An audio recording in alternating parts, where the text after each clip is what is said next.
Shalom, selamat pagi Bapak Ibu yang terkasih dalam Kristus, Jemaat Gereja Peniel dan juga Gereja Anugerah Kenemendung. Kita berjumpa kembali dalam program Gemar Gereja Peniel dan juga Gereja Anugerah Kenemendung pada pagi hari ini, Sabtu tanggal 27 Januari 2024. Tidak terasa penyertaan Tuhan begitu luar biasa.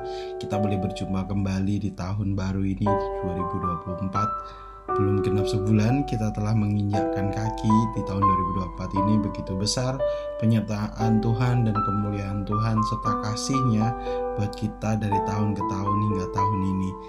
Terlebih juga buat kasih Tuhan pada pagi hari ini yang dititipkan lewat Kisah Para Rasul pasal yang ke-9 ayat yang pertama sampai yang ke-6. Mari kita baca bersama-sama. Sementara itu berkobar-kobar hati Saulus untuk mengancam dan membunuh murid-murid Tuhan. Ia menghadap imam besar dan meminta surat kuasa daripadanya untuk dibawa kepada majelis-majelis Yahudi di Damsyik, supaya jika ia menemukan laki-laki atau perempuan yang mengikut jalan Tuhan, ia menangkap mereka dan membawa mereka ke Yerusalem.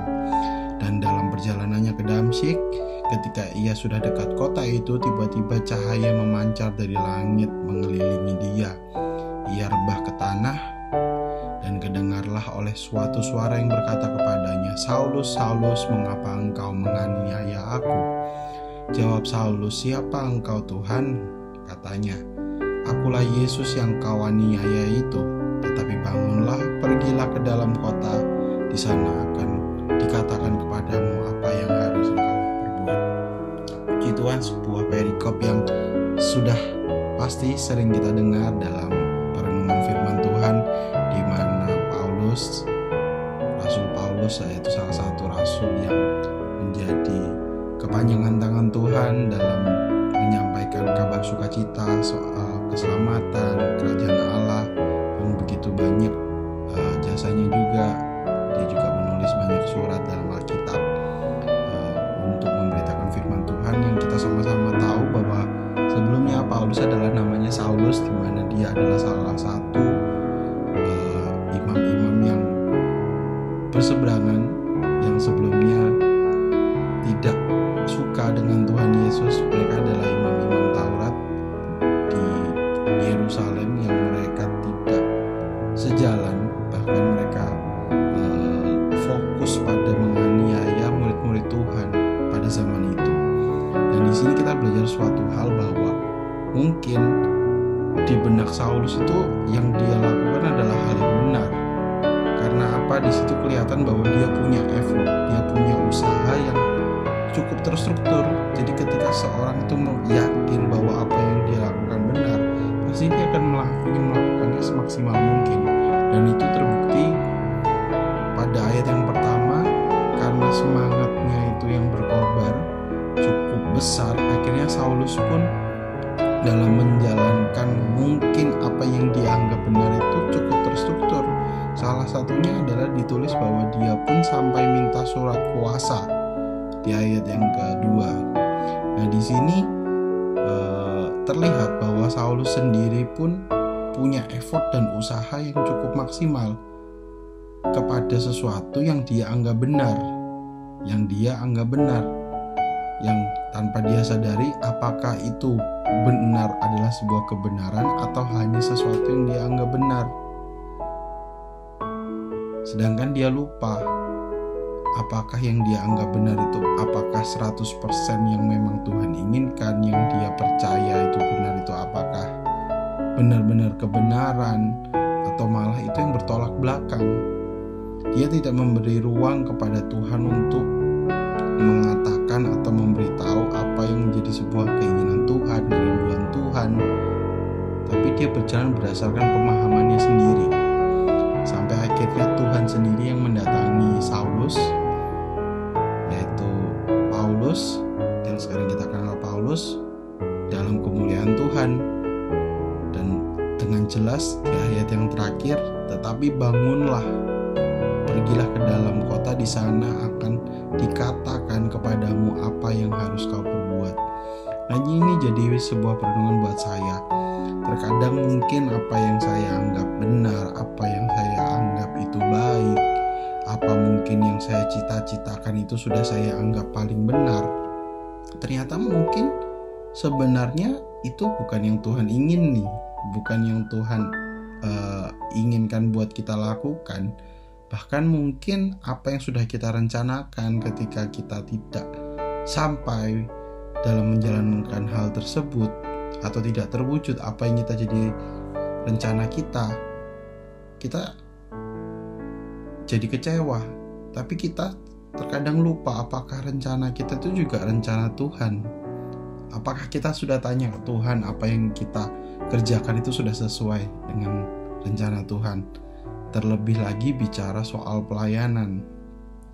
Apakah dengan cara melayani seperti ini itu adalah yang Tuhan inginkan, adalah pelayanan yang Tuhan inginkan?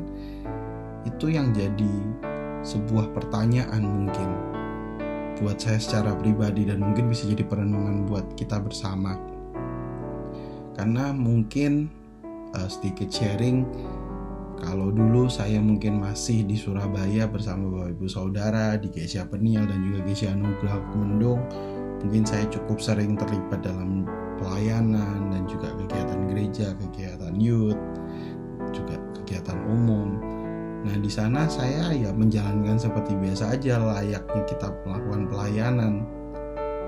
Tapi mungkin mulai terasa ketika saya sudah mulai merantau di kota orang, mungkin saya juga sudah tidak melayani mungkin dalam ministry ya, dalam gereja.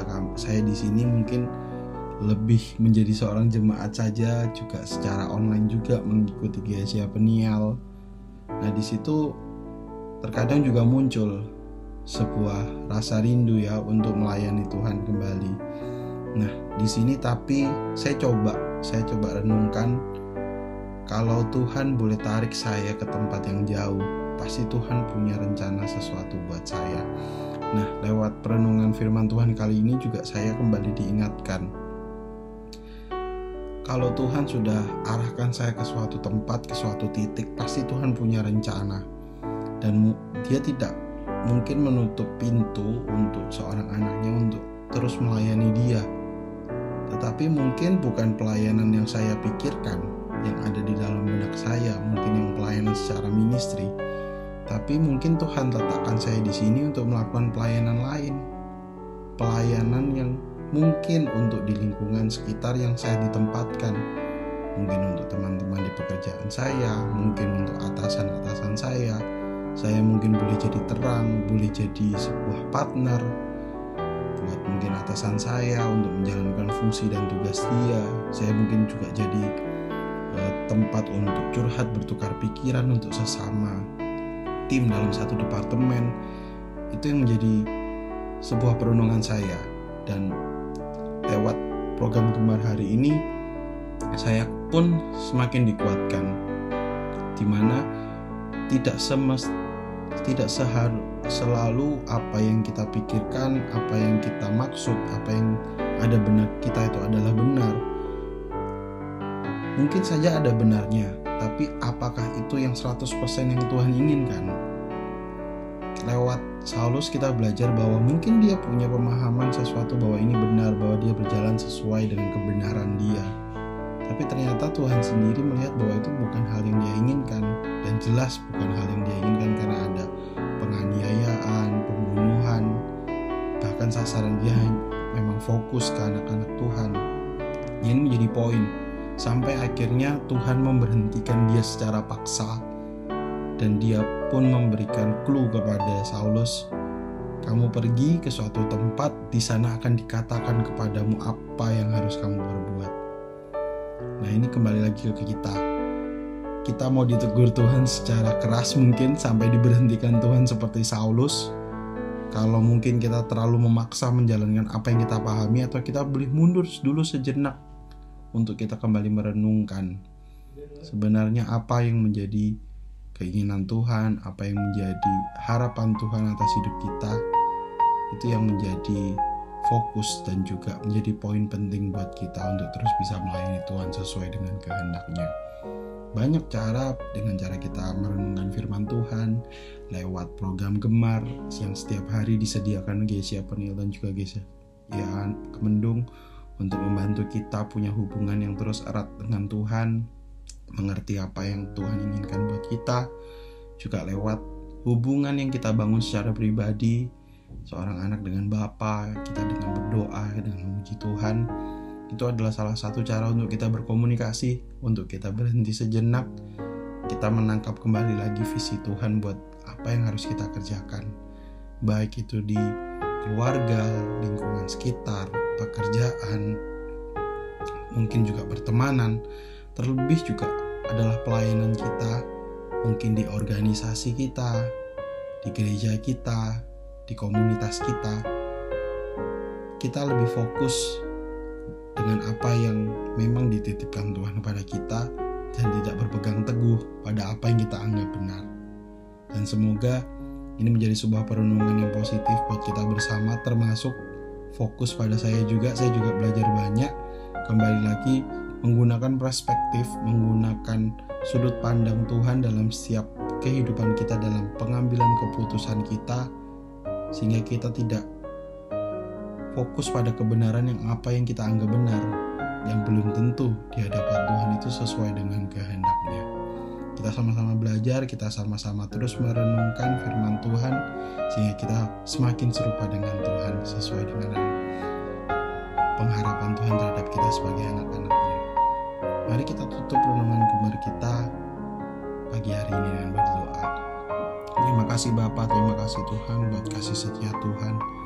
Engkau telah luar biasa sekali Tuhan melindungi, menyertai kami hingga tahun ini Tuhan 2024. Tuhan, kami boleh terus menikmati kasih karunia Tuhan. Dan kami hari ini boleh belajar Tuhan untuk berhenti sebentar, untuk kami kembali merefleksikan apa yang sudah kami pilih, apa yang sudah kami kerjakan, dan mungkin apa yang sudah kami anggap benar Tuhan. Tetapi kembali lagi kami belum merefleksikan Tuhan, untuk kembali lagi Tuhan mengevaluasi Bapa. Apakah sebenarnya yang telah kami lakukan ini telah sesuai dengan kehendak-Mu, atau bahkan melenceng Tuhan.